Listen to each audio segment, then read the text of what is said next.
Madagascar, l'île continent, est située dans l'océan Indien, au sud-est de l'Afrique. C'est la 4e plus grande île au monde. Sa population est de 15 millions d'habitants, dont 60% ont moins de 20 ans et 80% vivent à la campagne. Dans les années 60, Madagascar faisait partie des pays à potentiel économique considérable. Les richesses exploitées rapportaient beaucoup au pays. Madagascar était alors le premier producteur mondial de vanille et de girofle. Mais depuis 20 ans, elle a rejoint le club des 10 pays les plus pauvres au monde. 70% de sa population vit aujourd'hui en dessous du seuil de pauvreté. Le produit intérieur brut ne suit pas la croissance démographique. Les cyclones et le temps détruisent les moyens de communication et 60% de l'île est coupée du reste du pays 5 mois par an. Cette route est le seul moyen d'accéder au village. Nous sommes ici en saison sèche, imaginez pendant la saison des pluies. Les Malgaches vivent repliés sur eux-mêmes à la recherche permanente de quoi manger.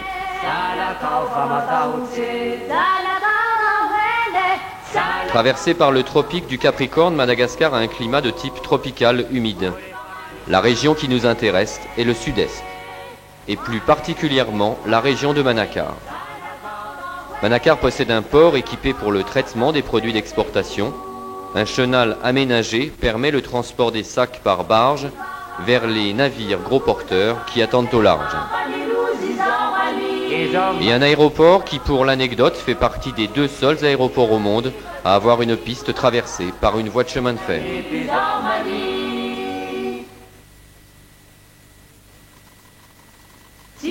Autour de Manakar survivent des paysans dans un état d'extrême pauvreté.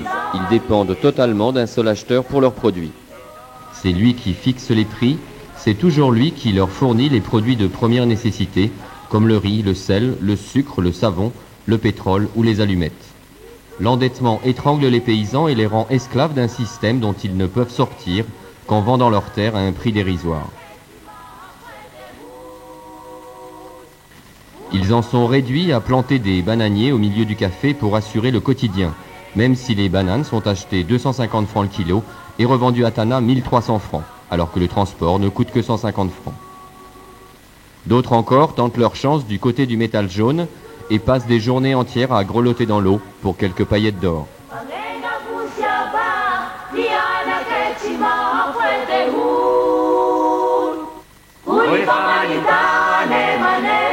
C'est pour leur proposer une nouvelle chance que Jean-Louis Ratsimbazaf, debout à droite avec le t-shirt bleu, parcourt les villages avec son nouveau partenaire Stargic.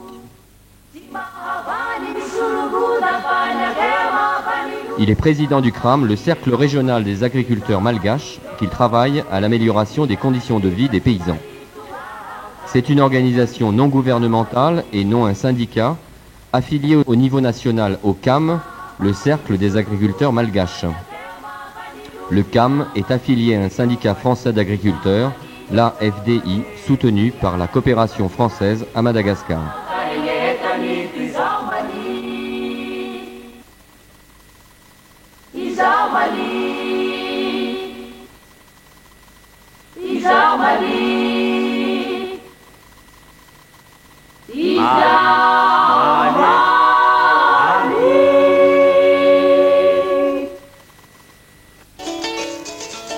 Stargic est une société commerciale, conditionneur-stockeur et exportateur.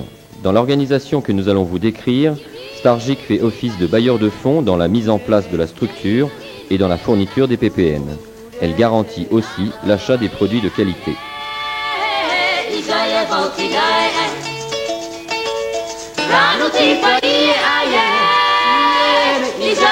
Dans cette opération, Gérard Frediani, le patron de Stargic, sécurise ses approvisionnements à l'export et améliore la qualité de ses produits en pratiquant un prix équitable pour aider au développement des paysans. Et ça marche. La première étape de l'organisation concerne la mise en place autour de Manakar de CLAM, des cercles locaux d'agriculteurs. Les CLAM sont des associations officielles avec un bureau comprenant au minimum un président, un adjoint, un trésorier et un secrétaire. Mais dans la pratique, souvent 15 producteurs sont intégrés au bureau. Le CLAM, en regroupant les paysans producteurs de plusieurs villages, est chargé de collecter les produits et de les stocker. C'est aussi le CLAM qui distribue les PPN. L'organisation mise en place par Stargic implique les producteurs eux-mêmes qui sont responsables des produits et du stockage jusqu'à leur départ pour l'export. Aujourd'hui, environ 7000 paysans ont participé à une réunion comme celle-ci. Au cours de ces réunions, l'ensemble du système est décortiqué et critiqué.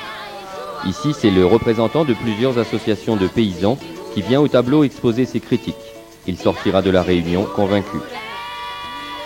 Les problèmes concrets sont abordés, lieu de stockage, quantité de produits ou besoins en alimentation. Noéline, au premier plan, était institutrice. Aujourd'hui, comme tous les autres producteurs de café, elle participe à cette réunion du CLAM avec beaucoup d'espoir. Elle a connu l'époque des Vasas, les Français. Il faisait bon vivre, dit-elle. Il y avait un colon qui faisait 5000 tonnes de café. Noéline avait travaillé pour lui. Sa maison est restée intacte. Aujourd'hui, ce Vasa de Stargic qui lui propose de lui payer son café plus cher, elle n'ose pas y croire. Au cours de ces réunions, Gérard Frediani explique aux paysans les conséquences financières de la situation actuelle, notamment au niveau du manque à gagner qui varie de 600 millions à 1 milliard de FMG par site et par an. À Vouilave, par exemple, ce manque à gagner atteint 1 milliard 60 millions.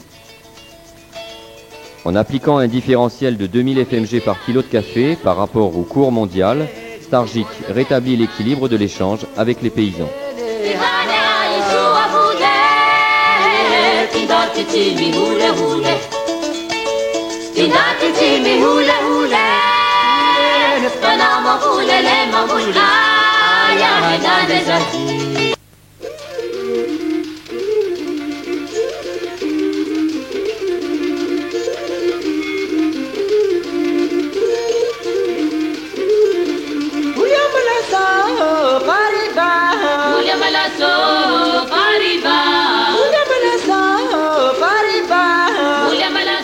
Tout le monde s'y retrouve. Stargic achète son café moins cher qu'avant et les paysans sont payés au moins le double en monnaie sonnante et trébuchante.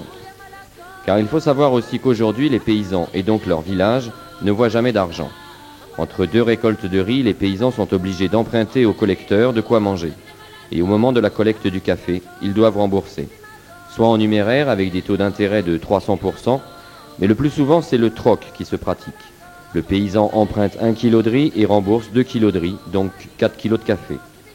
Les bases de calcul pour le remboursement sont parfois descendues à 1500 FMG le kilo de café, alors qu'il se vend à 6500 francs par exemple au cours mondial. Avec Stargic, le système du troc disparaît. Les paysans sont payés au moment de la vente du café. De plus, puisque Stargic achète son café au CLAM, la transaction est totalement transparente. Chaque village sait combien de tonnes de café sont vendues et donc la mairie va enfin pouvoir encaisser l'intégralité de la taxe sur le café. Avant, la mairie ne touchait que 10% de ses droits. L'intérêt du système mis en place par Stargic et le CLAM porte aussi sur l'amélioration de la qualité des produits. Car actuellement, les collecteurs sont responsables de la baisse de la qualité. En maintenant en état de sous-développement les paysans, ils ne les motivent pas à faire des efforts. Même si pour manger, les paysans doivent vendre leur café trop vert ou avec trop d'eau, le collecteur l'achète, encore moins cher. De toute façon, il vendra ce café à l'exportateur au même prix que du café de bonne qualité.